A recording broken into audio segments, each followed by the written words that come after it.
গাজীপুরের শ্রীপুরে এক অসহায়ের খামার থেকে 4টি গরু চুরির ঘটনা ঘটেছে।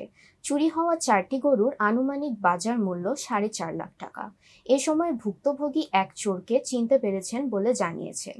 শনিবার 28 এপ্রিল দিবাগত রাত 3:30টার দিকে গাজীপুরের শ্রীপুর পৌর এলাকার মাতখোলা গ্রামের আলমগীর কবিরের ভাড়াটিয়া রবিউল ইসলাম ভুট্টুর ভাড়া বাড়িতে এ ঘটনা ঘটে। এ ঘটনায় ভুক্তভোগী নিজে বাদী হয়ে শ্রীপুর থানায় লিখিত অভিযোগ দায়ের করেন। মৌখিক বক্তব্য এবং অভিযোগে প্রধান অভিযুক্ত করা হয়েছে ভুক্তভোগী যাকে চিনতে পেরেছেন। তিনি হলেন মাতখোলা গ্রামের রফিকুল ইসলামের সন্তান আতিকুল ইসলাম। এ বিষয়ে ভুক্তভোগী পরিবার সহ এলাকাবাসী গরু উদ্ধারের দাবি জানিয়েছেন। শ্রীপুর থানার উপপরিদর্শক মোহাম্মদ ইসলাম মিয়া ও সাদিকুর রহমান জানান, 4টি গরু চুরি হয়েছে এ বিষয়টি প্রাথমিকভাবে নিশ্চিত হতে পেরেছি। গরুগুলো উদ্ধারের চেষ্টা অব্যাহত রয়েছে। এ বিষয়ে জানতে শ্রীপুর থানার ওসি আকবর আলী খানকে থানায় গিয়ে পাওয়া যায়নি।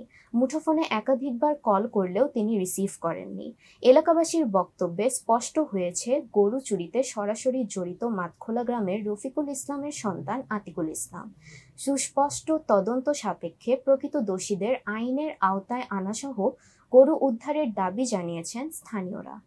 আমার বাড়ি রাতে তখন মানুষ 3টা না 4টা 4:30 আসার পরে তোর জামাইতে বাইরেতে আছে এর ওনার বোনের জামাই তাই এনো এই সম্বন্ধী তাই এনো তাই বাইদ্য আমার উড়ুন লাগে আসছে উনি যার গরু চুরি গেছে। হ্যাঁ আমার ছাগল নিছে, আমি এবার থাকি আমার 2টা ছাউতে, ছাগলের 2টা ছাউতে আমার বাচ্চাটি লয়ে গেছে, বড় ছাগলটা লয়ে গেছে।